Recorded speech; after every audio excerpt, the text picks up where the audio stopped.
I'm Stephen Mander-Jones. I'm a gameplay designer at 2K Australia. I'm Anthony Birch. I'm a writer at Gearbox, and we're going to talk about Athena while you watch gameplay of Athena in Borderlands, the pre-sequel. Looks like we're ready to go. So, Anthony, do you want to tell us a little bit about what part of the story we're at here? No. Yeah, we're on the moon. This is Elpis. This is Pandora's moon. That's Pandora in the distance. This is the first time you can actually see it from not being on the planet. So Helios to your left, Chris. To your other left, you fucking. Okay, so that's the Hyperion space station that Handsome Jack has built, or he's building it in the pre-sequel. He's already built it by the time Borderlands 2 starts. At the beginning of the game, you get kicked out by a bunch of bad guys, and they basically take control of it to do some really bad stuff to the good people living on Elpis. So right now in the story, we're trying to find the jamming signal that's preventing us from getting back to Helios, and we're going to shut it down. And in order to do that, we're going to have to kill some Darksider scavengers to ingratiate ourselves to a different scavenger band and be able to get inside of their camp and murder all those guys. This is a game about teaching people how to be empathetic to scavengers on the moon by shooting them multiple times with the laser gun. So these are new art for the vending machines, and they're the best. The guns in space thing is one of my favorite things that's ever happened. It's kind of cool. It's really, really neat. So Chris is currently holding a laser gun. Steven, tell me about the laser gun. Cool. So lasers are a whole new category of weapons we have in Borderlands, the pre-sequel. The one we've got here, it's a Tidior laser weapon, so it has the usual Tidior thing where when you reload it, you will throw it like that, which explodes on the enemies, but lasers actually have an additional effect here for Tidior where the thrown gun will actually zap guys as it flies through the air, so you get even more sort of damage through that reload mechanic. Chris should show us that by reloading the gun while he's not 3 inches away from something. There we go. Nice. And you'll also notice that sort of the firing mode of this laser gun is kind of like a railgun, and there's multiple firing modes for lasers. The railgun is when the weapon has a Hyperion barrel, but if it has different barrels, you can have like your traditional blaster type lasers or like your Ghostbusters beam and so on. So the laser category of weapon is actually more like several whole categories crammed into one because there's just tons of different variety there. Chris using his tactics there when he was 5 feet away from somebody to switch to his sniper rifle because so elite. Hey, and, why not? It's cool. Yeah.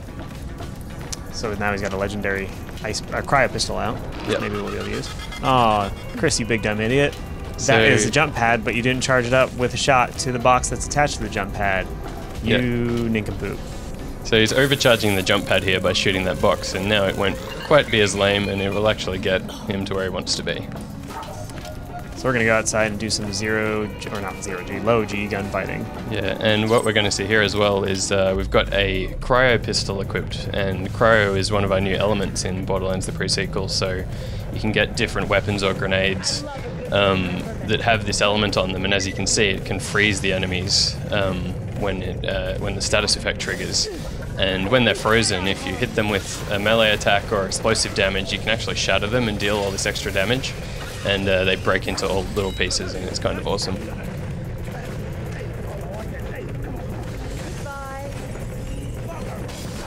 As Chris nicely demonstrated there. And then things happen. So you have your cooldown back for your capstone for the rage, Psionic rage. Yeah, so if we do a slam here, jump up in the air and slam down, see the lightning shock tether there, and then the Nova goes off, and you got a whole bunch of your Maelstrom stacks, which you can see down the bottom. Now the lightning tether has a cooldown of about 15, was it 15 seconds? Yeah, 15 seconds on that one. But it's good to use as frequently as you can for all the extra stacks you get from it. They threw a grenade at you!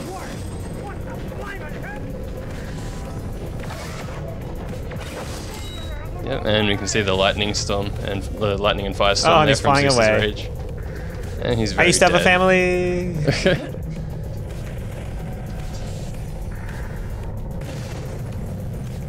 Yeah, the cool thing about the slams is if you jump off a big height like that, the damage it does is actually exponentially increased the further you go. So, oh shit, really? I didn't even know that. Yeah, that's awesome. It's sort of not like heavily communicated, it's just like if you start doing these big slams off roofs, you'll notice that you're almost killing guys in a single slam. That's awesome.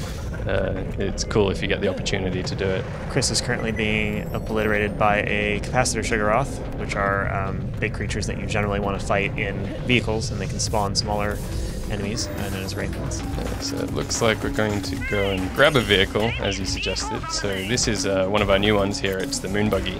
It's got a couple of weapon variants here. Looks like we're going to grab the missile pod and hop into it. So players who've used the runner in Borderlands 1 and 2 will be pretty familiar with this kind of vehicle, although it handles a little bit different, obviously, because we're on the moon now. But yeah, as we can see, it's got some cool new guns. We've got the missile pod there, which fires a big volley of homing missiles, which will sort of home in on whatever target is under your reticle. And this is a two-person vehicle, so if you've got a friend, they can hop into the back and man the guns for you. Cool, so now we're going to have a look at one of our other new vehicles called the Stingray, which I'm just going to load one up here. So got a couple of weapon options again, so we're going to grab the Cryo Rocket Stingray. Pick ourselves a new skin.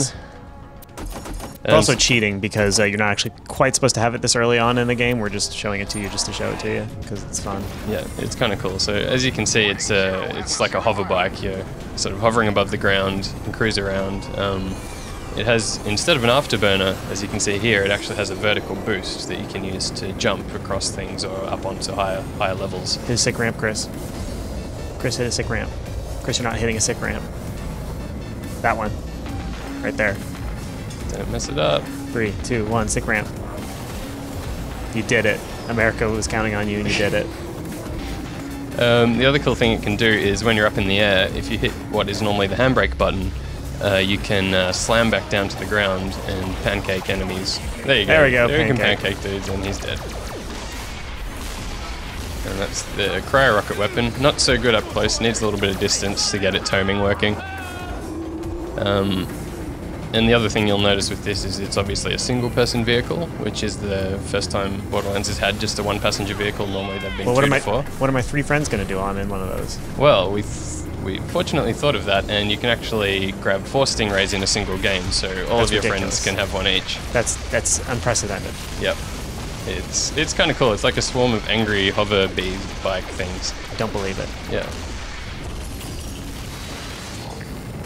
That cryo rocket sure seems to immobilize enemies from a distance. Yep. Look, a meteor. Make a wish. What's your wish, Steven? For fat loot. Fair enough. Well done. Well, that's what Borderlands is about, right? Good answer. What else would be appropriate to say here? World peace, you fucking selfish. I don't think that's in character. Nice moon skybox. Cool, so we'll jump into Athena's skill trees here. So first up we've got her action skill, which is called Kinetic Aspis. Basically it's Athena's personal shield, and when she activates it she pulls up her shield and she can prevent all incoming damage from a frontal direction, and not only that, the shield will store that incoming damage and she can then throw it out into her enemies and deal double that damage back to them. That sounds incredible. Tell me more about the individual skill trees. Yeah, sure.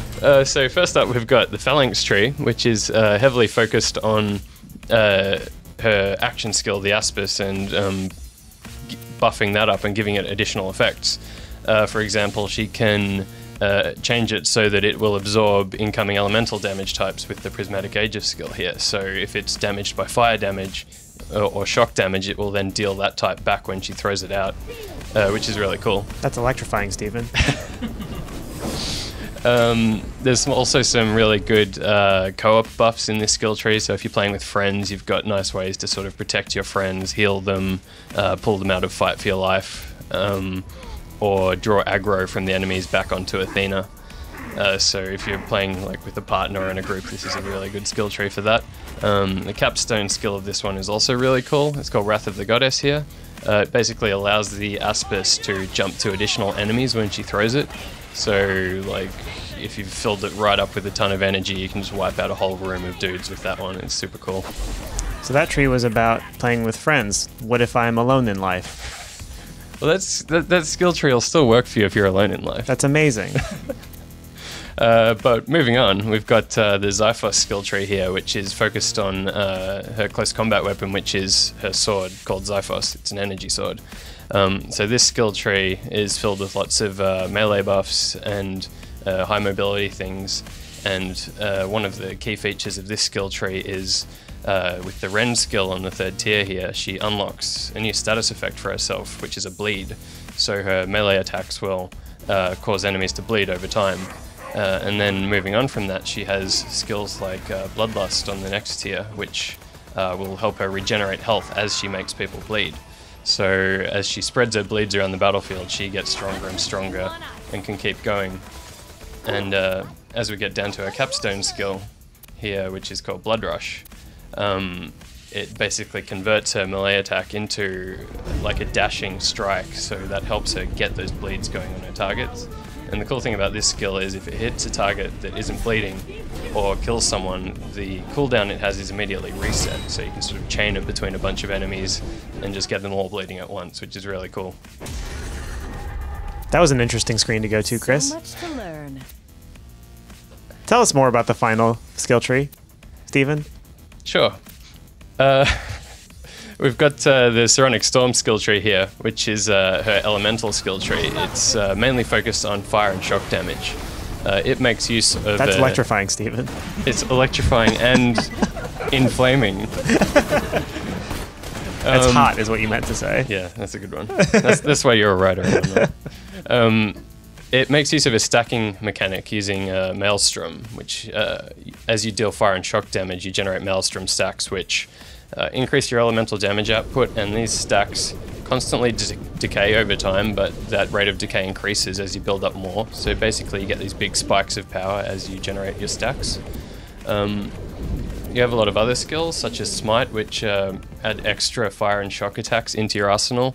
This one is cool because when you're airborne, you can hit enemies with this fire and shock damage from above, and since we've got low gravity, like, it's really easy to trigger that off because you can easily spend a lot of time airborne.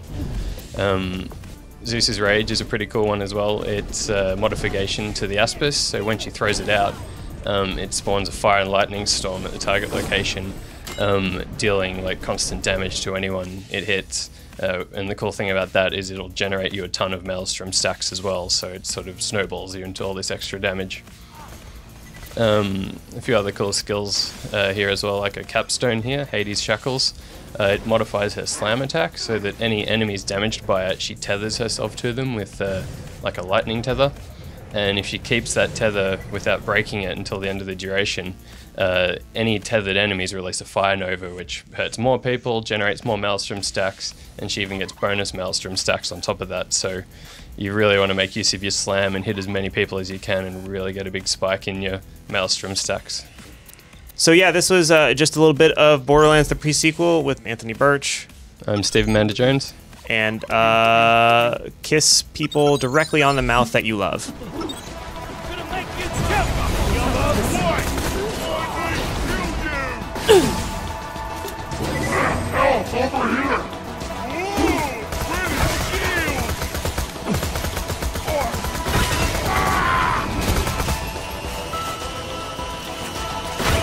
I'm putting you on ice.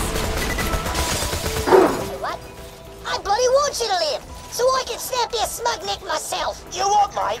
Yeah. Feel free to be killed by any of my highly professional minions.